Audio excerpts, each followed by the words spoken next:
The Chicago Bulls are doomed one way or another and can't do anything about it for at least the next year due to their draft situation, which I'll talk about later. Now, before I continue, this isn't meant to be a video hating on the Bulls, but more or less sympathizing with the fans on the bad circumstances surrounding the team.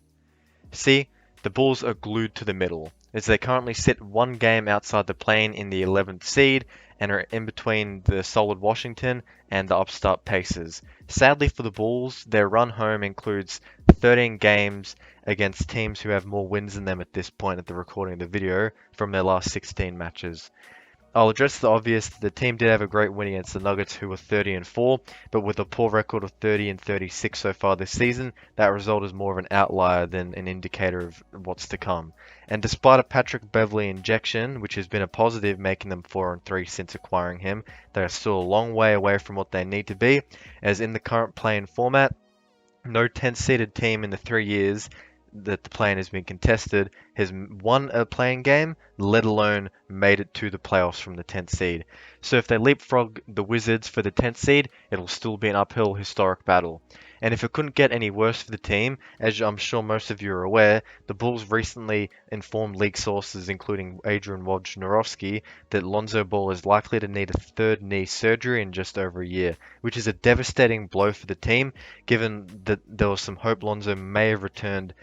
this season, but that's obviously not going to happen, and his impact on the Bulls was off the charts last season, as he contributed 13 points per game, shooting 42% from 3 on 7 attempts, which provided much needed spacing that the team still misses to this day, and also playmaking that the team still misses with 5.4 assists, which is still desperately needed. But more significantly that has been missed is his defensive impact, which has just been unrivaled. He would provide an immense defensive combination with Alex Caruso, stifling the opponents and nullifying the backcourt and small forward of the opposing team.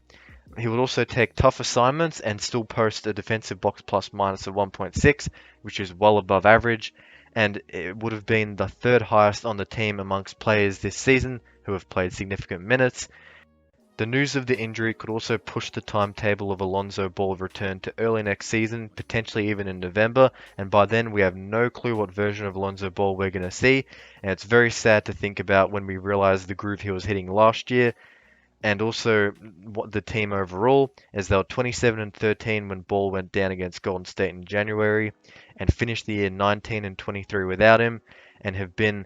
49-59 without him in the game since, showing how badly the Bulls missed his skill set, which is ultimately a talent maximizer for the team. And if the Bulls wanted to blow it up, well, they kind of can't, because their pick that they traded to Orlando as part of the Vucevic deal for this season is top 4 protected. So unless the Bulls lose the rest of their game, which is still very unlikely, they would be unable to get the pick as they're looking to make the playoffs. So the likely situation is if the pick lands somewhere between 10 and 15, 15 if they manage to sneak into the playoffs, and then next year the pick becomes top 3 protected for the 2024 draft, meaning the margin of error for going to tank for the pick and reclaiming it is very large. So it means the Bulls are forced to persist with this core group, which has been very underwhelming since midway of last season. And something which I know Bulls fans are definitely frustrated about is the direction of the team. And just another thought on the draft and trade front is that the DeMar DeRozan pick that they traded for 2025 is top 10 protected, and this would probably be the time in the 2024-2025 season when the Bulls could actually look to blow things apart. That's still a year and a half away, which is quite some time, and it's a long time to be in limbo for the whole franchise. And by that point, DeMar DeRozan will be 35 and have a really low trade value, and Vucevic would be nearly 34 as well, which means the Bulls are just stuck to be in the worst situation in the NBA. Not bad enough to get high value picks, let alone own their picks, but nowhere near good enough to push teams in the playoffs, as seen last year when they lost against the Bucks convincingly. The Bulls also need to make a massive decision whether to keep Nikola Vucevic, who, although inconsistent over his time in Chicago, has had a much better offensive season this year and would likely command a fair amount, around 25 to 28 million annually. But if the Bulls obviously don't re-sign him, they'll lose him for nothing if a sign and trade can't be arranged, and then that would mean they have 118.5 million at least committed for the 2023-2024 season, and that's all without mentioning the looming rookie extension of Kobe White, who's been criticized by Bull fans, but rightly so in some ways, as he hasn't lived up to potential despite averaging relatively good numbers on below average efficiency at best. The outlook for the Bulls is that they're glued to the middle, something that they're familiar with. Obviously, the reason they blew up that Jimmy Butler era team was because they were glued to the middle and they knew they couldn't win.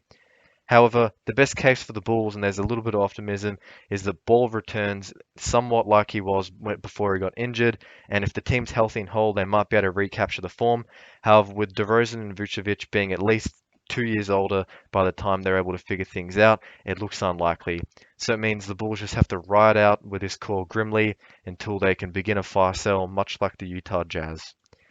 Now that's it for the video. Don't forget to like. Bulls fans and other NBA fans, tell me what you think about the future of the team. And don't forget to subscribe. And until next time, peace out. Thank you for watching.